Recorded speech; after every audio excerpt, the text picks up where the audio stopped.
tutto quello che vediamo attorno era isola, era verde, mentre invece adesso è stato distrutto da questo polo industriale.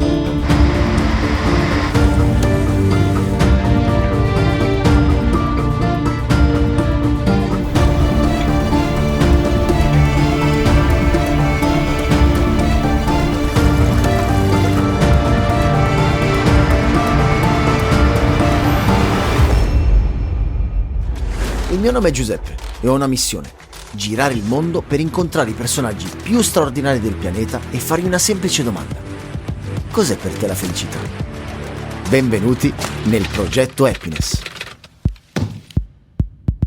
Avete mai sentito parlare di razzismo ambientale? Beh, è quando la bellezza della natura incontra la bruttezza delle ingiustizie. E io oggi vi voglio raccontare la storia di una comunità che lotta per un futuro sostenibile, equo e libero da pregiudizi. Benvenuti nel nostro viaggio oltre i confini dell'ambiente e nel cuore di una lotta che ci riguarda tutti. Ma che cos'è il razzismo ambientale? È una vera e propria forma di discriminazione, in cui i più poveri o le minoranze vengono costrette a vivere in ambienti inquinati o pericolosi, mentre quelle più privilegiate vivono in condizioni ambientali decisamente migliori. Questa ingiusta distribuzione di impatti ambientali negativi può avere effetti devastanti sulle persone e sulle comunità coinvolte. Le minoranze, spesso già svantaggiate in molti aspetti della vita, si trovano ad affrontare una maggiore esposizione a sostanze nocive, inquinamento dell'aria e dell'acqua e condizioni abitative precarie. Insieme al team di ActionAid, che si impegna a supportare le comunità colpite dal razzismo ambientale attraverso le adozioni a distanza, stiamo andando in una regione del Brasile in cui la costruzione di un enorme polo industriale ha destabilizzato la vita delle comunità indigene che da secoli vivevano in simbiosi con la natura, mentre oggi vengono spinte sempre più lontano dalle loro foreste di mangrovie che vengono sradicate per far spazio a nuove industrie. Visiteremo queste comunità per documentare che impatto può avere il razzismo ambientale e come possiamo aiutarli. Isso aqui é quilombo que foi dividido por essa refinaria em 4. E a gente vai parar aqui, ó, ali, para vocês observarem que ainda tem uma árvore que é uma resistência, que é o baobá, que é uma árvore sagrada. Pode mais na frente um pouquinho. Non potremmo fermarci qui perché è vietato fermarsi nella zona, ma stiamo andando a visitare un baobab che è secolare, è diventato il simbolo della resistenza nera, della comunità nera della zona, e lo stiamo andando a vedere.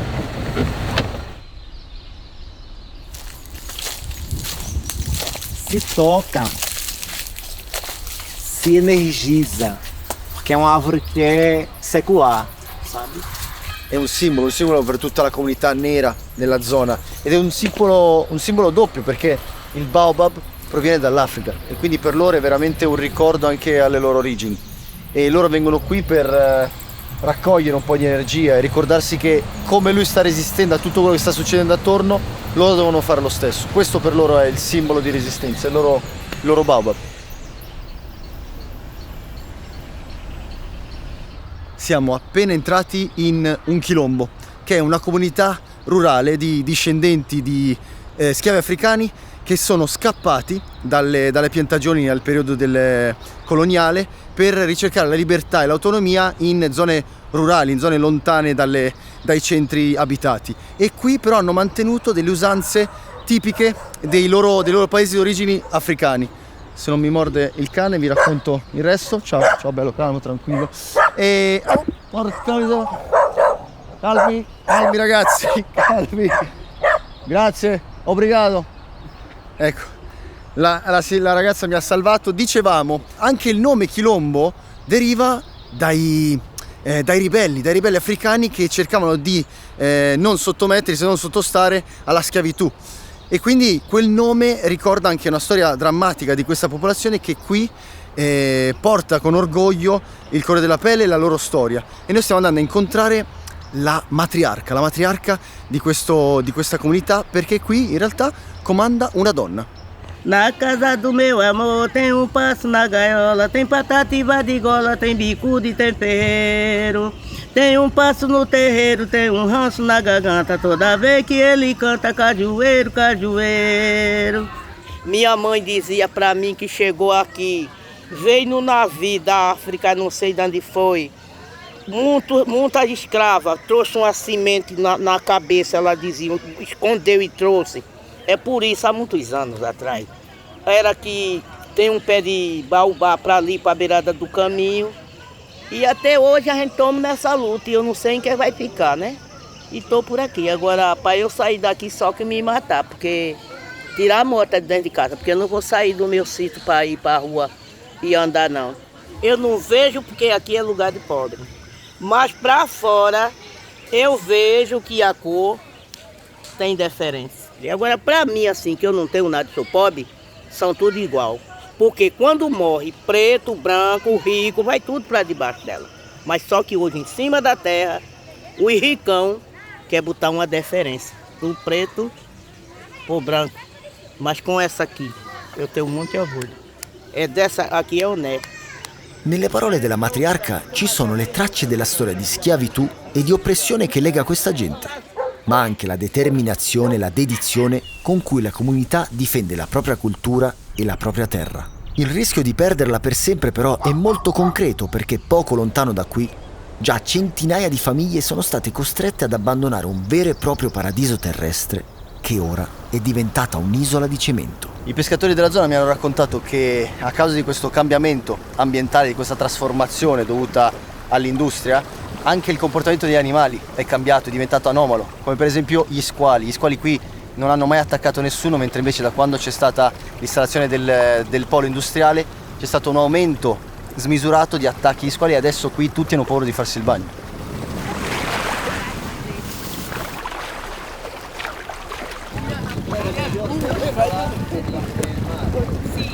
Antigamente era mais melhor. Pra pesca, né? É. Aí fica difícil pra pescaria. Pra você pegar 10 caranguejos, você tem que andar muito dentro do manguezal. Certo? Pra você pegar 2 kg de peixe aqui, você tem que trabalhar o dia todinho. Aí fica difícil de levar comida pra mesa nessa situação. Tutto quello che vediamo attorno era isola, era verde, mentre invece adesso è stato distrutto da questo polo industriale che ha cacciato centinaia di famiglie dalle isole. Anzi, mi raccontavano che qui, proprio in quest'isola dove stiamo per scendere adesso, c'era l'ultimo cittadino di questa piccola isola che purtroppo qualche settimana fa è morto di tristezza, così la chiamano loro. È rimasto l'ultimo, l'unico, e si è lasciato morire perché non poteva più vivere nella sua casa, nella sua isola. Questo è anche razzismo ambientale.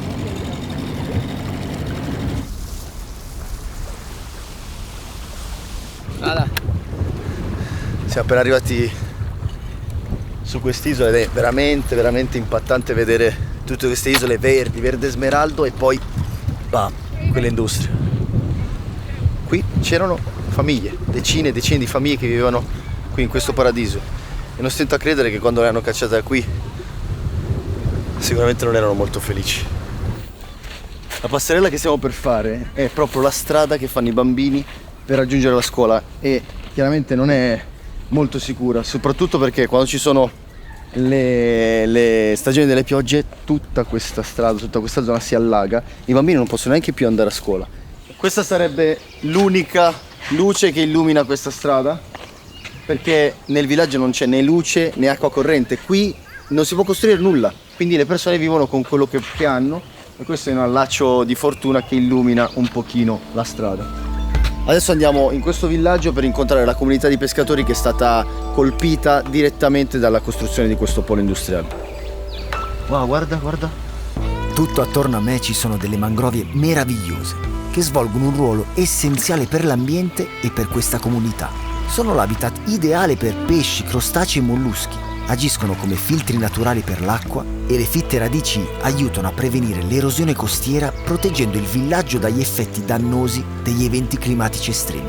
Perdere questo prezioso ecosistema sarebbe un dramma, ma purtroppo è proprio quello che sta succedendo qui. No, sono curioso di capire com'è cambiata la loro vita da quando è arrivato il polo industriale perché tutti si stanno lamentando che le patelle, i molluschi stanno scomparendo e quindi se scompaiono loro non hanno più un lavoro, non hanno più una sussistenza, quindi vorrei andare a chiederle, fare 2 domande. Che è isso? Camarão? Camarão. Sì, io sto raccogliendo questi gamberetti. E o que acontece se acabar os mangues? O que acontece se acabar o mangue? Assim, para pescador vai passar fome. Muitos pescadores vão passar fome. Porque não só tem eu pescador. Tem muitos pescadores. Muitas mulheres. Muitas mulheres. E você tem medo? Muito, muito medo. Porque eu tenho 2 filhas. Se as minhas filhas não tiverem emprego, elas podem ir pro mangue. E se não tiver mangue? Aí, né? Nem uma coisa nem outra, aí passa fome. Pra você. Já. Pra você. Oggi trabalhar con você? Sì? Vengo a lavorare con la signora. Questa foresta di mangrovi è meravigliosa, però è anche l'unica fonte di sostentamento per queste donne, per le pescatrici di questo villaggio, che stanno rischiando di perdere qualsiasi cosa. Questi molluschi, questi crostacei sono l'unica fonte di sostentamento per loro e per le loro famiglie, ed è per questo che ActionAid appoggia delle organizzazioni locali che cercano di dare una vita dignitosa a loro e ai loro bambini, che qui sono molto numerosi. Stiamo per entrare in una delle comunità più colpite dalla costruzione di questa industria, anzi da qui la prospettiva è veramente spaventosa, è come se questa industria, questa costruzione stesse fagocitando queste case, come un mostro che sta mangiando tutto quello che trova davanti a sé. So mostly people who are here, they are black people that their ancestors worked here as slaves. So they stayed in the land, it's their land, but they have the right to the land, but they don't have the papers. So for those companies, it's easy to say that it's my land now and you don't belong here anymore. Sembrano 2 mondi diversi, separati dal cemento, di qua terra, di qua cemento, rumore, natura, inquinamento che però passa di qui. Questo confine non limita l'inquinamento che possono portare le acque reflue che arrivano qui. E infatti mi raccontavano anche che tante persone si stanno ammalando per colpa dell'acqua inquinata. Esse aqui, essa comunidade de serraria, é o maior exemplo de racismo ambiental. Porque de um lado você vê o desenvolvimento, uma indústria, né, que tem tudo, que usa o solo, a água, a energia, o ar da comunidade, e do outro você vê a pobreza, a falta de infraestrutura, né, de respeito para com essas pessoas que são donas dessa terra. Então o conceito de racismo ambiental não tem conceito melhor do que esse exemplo aqui. A ActionAid é importantíssima. Primeiro porque ela aporta recurso, ela ajuda que essa comunidade se fortaleça para sair dessa situação, né, de extrema vulnerabilidade, de pobreza. As crianças são as futuras moradoras daqui. Então a ActionAid tem um papel fundamental na costrução di una vita melhor e di sonhos per questa comunità. Nonostante tutte le difficoltà, la vita nel villaggio continua, grazie alla solidarietà tra i membri della comunità che si fanno forza l'un l'altro. Abbiamo appena incontrato la famiglia allargata dei bambini che sono adottati a distanza grazie a ActionAid. E qui dicono che il villaggio è la loro famiglia, sono tutti una grande famiglia.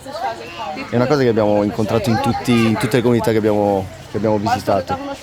Si fanno forza l'uno con l'altro, sono tutti una grande famiglia, il problema di uno e il problema dell'altro, e qui mi stanno dicendo la stessa cosa. Mi hanno invitato a sedermi insieme a loro sulla panca più bella del villaggio, che in realtà è una porta, ma è molto bella. E io gosto molto. Sedute con noi ci sono tante mamme con bambini e sono curioso di capire come il supporto di ActionAid li abbia aiutati nel concreto. Meu menino mesmo, até o nome dele ele não sabia ainda e aprendeu através do projeto. Desenvolveu muito. Ele agora está mais entendido que a gente tem uma menina bem moreninha. Aí ele chega dizendo que não pode ter racismo com ela, porque ela é moreninha e tem que tratar direito, igual como se fosse um branco. Porque minha menina é bem morena, tá mais preta do que ela. Aí ele disse, mas lá aprende muita coisa, a gente brinca. Eu disse, é bom. E dou graças a Deus, né? Porque tem desenvolvido muito as crianças. Porque aqui já não tem nada. E lá pelo menos tem desenvolvimento para ele aprender muita coisa. Questa signora che ha avuto la fortuna di avere il supporto di ActionAid perché il suo bambino è stato adottato a distanza, e quindi lei adesso ci sta raccontando che la sua vita è decisamente migliorata da quando è entrata in questo programma, ma ci vuole far vedere la sua casa.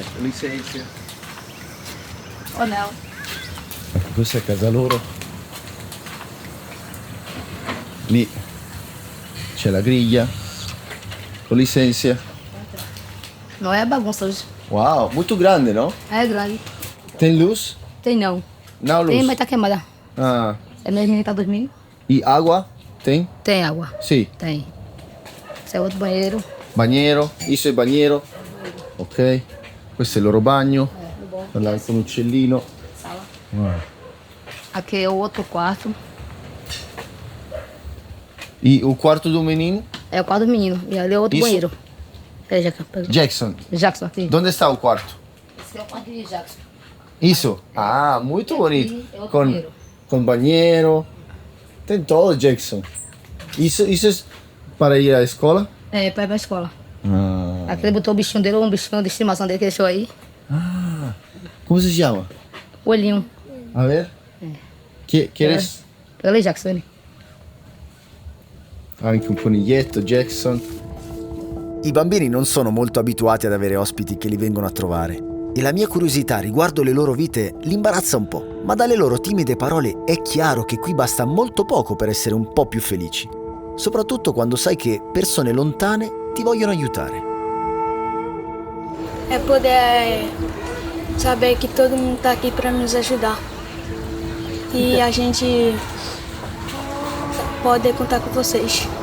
You see, all these injustices we've seen, they might seem so far. It's here in Brazil, but it's everybody's problem, you know? What's happening here impacts the world. Erika ha perfettamente ragione. Queste ingiustizie riguardano tutti quanti, perché ricadono sul nostro ambiente e il futuro del nostro pianeta. Purtroppo, quello che abbiamo visto qui è solo un piccolo esempio delle troppe ingiustizie ambientali che colpiscono le minoranze e le comunità più vulnerabili in tutto il mondo. Queste disuguaglianze mettono in evidenza il bisogno urgente di affrontare il razzismo ambientale e di lavorare insieme per costruire un futuro più equo e sostenibile per tutti. Da più di un anno sostengo il lavoro straordinario di ActionAid, perché ho potuto vedere con i miei occhi come cambia per davvero la vita di un bambino grazie ai loro progetti.